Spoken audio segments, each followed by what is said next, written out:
Have you ever experienced that feeling where, despite your best efforts, some aspects of life just refuse to go your way? It's as if you're perpetually battling an invisible force that remains steadfastly unmoved. But what if I told you that overcoming this challenge isn't about pushing harder, but rather altering how we perceive and engage with the world around us? This is where the ancient wisdom of Stoicism steps in, offering us a powerful perspective to handle life's highs and lows with increased ease and resilience. Picture having the clarity and calm to face any situation, not because you have control over everything, but because you comprehend what is truly within your power to change. Stoicism is not merely an abstract philosophy. It's a practical toolkit for leading a fulfilling and meaningful life, regardless of what comes your way. Today, we're going to delve into this transformative philosophy, exploring how to apply Stoic principles to develop inner peace, strength, and freedom. From letting go of what we can't control to embracing challenges with grace and courage, Stoicism guides us to focus on what truly matters, enabling us to live our best lives. If you're feeling stuck, overwhelmed, or just curious about navigating life's complexities with more serenity and purpose, you're in the right place. Join me on this journey of self-discovery and growth as we uncover the timeless wisdom of Stoicism and its role in helping us thrive in an ever-changing world.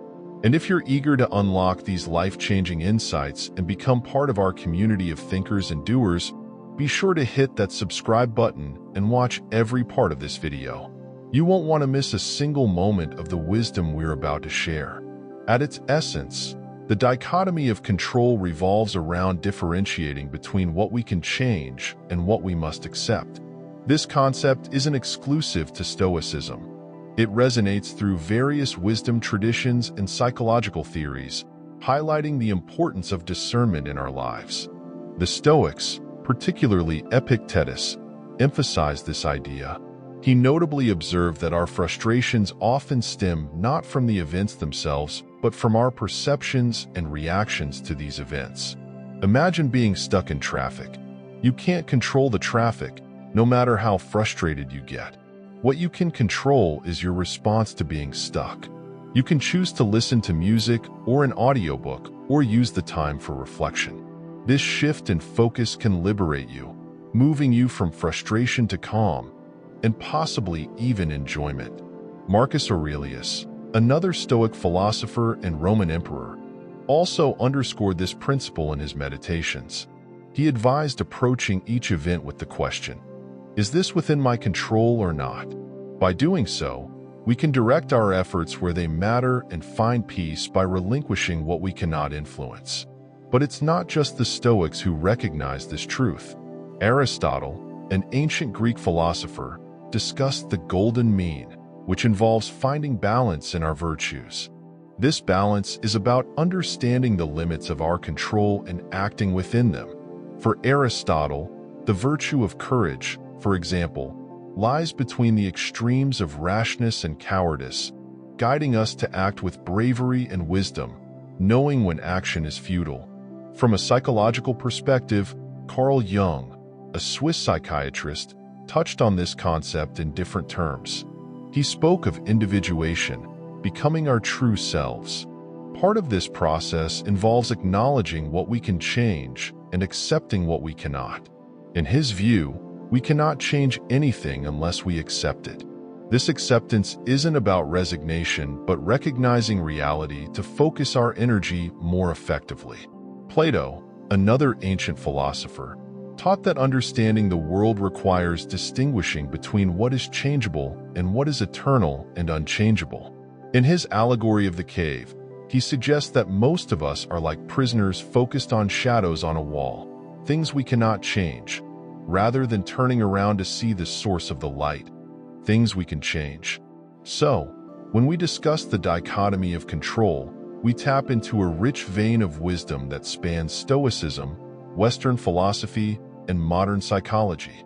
It's about recognizing that while we can't control external events, we can control our responses, and this control begins with perception. If we view each challenge as an opportunity to practice patience, creativity, or resilience, we transform our experience of the world. By internalizing this principle, we empower ourselves to face life's uncertainties with grace and composure. We learn to conserve our energy for the battles we can win and cultivate serenity for those we cannot. It's a transformative approach that can lead to profound peace and effectiveness in our lives, echoing the Stoic promise of living harmoniously with the flow of life. This idea prompts us to reflect on our attachments and their impact on our peace of mind and happiness.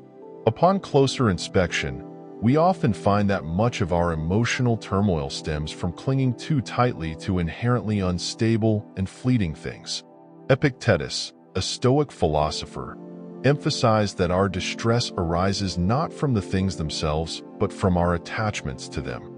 He famously said that we are disturbed not by events, but by our views about them. This perspective is liberating because it suggests we can choose a different viewpoint, one not reliant on external validation or possessions. Marcus Aurelius reminded himself to remain indifferent to what does not matter, a powerful call to focus our energies and care on what truly matters, our character, virtues, and relationships, rather than external status or possessions.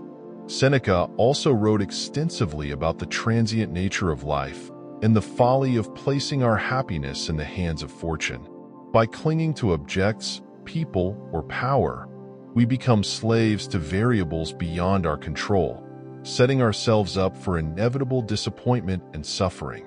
In a broader philosophical context, consider Aristotle, who spoke about achieving eudaimonia, often translated as flourishing or well-being. For Aristotle, true happiness is found in virtuous activity and fulfilling our potential, not in accumulating possessions or receiving admiration from others. Plato, too, invites us to ponder what is truly valuable. In his dialogues, he contrasts the world of appearances with the world of forms, the eternal, unchanging truths. Clinging to appearances, he suggests, is like mistaking shadows for reality. It's the latter that offers true insight and fulfillment. Modern psychology also contributes to this understanding. Carl Jung, delving deep into the human psyche, observed that our shadows, those aspects of ourselves we deny or repress, often manifest in our external attachments. By recognizing and integrating these parts of ourselves, we can achieve greater wholeness and lessen our dependence on external validation. So, what does this mean for us today? It means appreciating and enjoying the world around us without becoming dependent on it for our self-worth or identity. It means loving people, engaging with our work, and savoring our experiences while understanding that everything is transient. It's in this transience that we find a paradoxical freedom, the freedom to fully engage with life while also releasing our grip on it. By internalizing this lesson from Stoicism, we cultivate a resilient inner life that isn't easily shaken by external changes.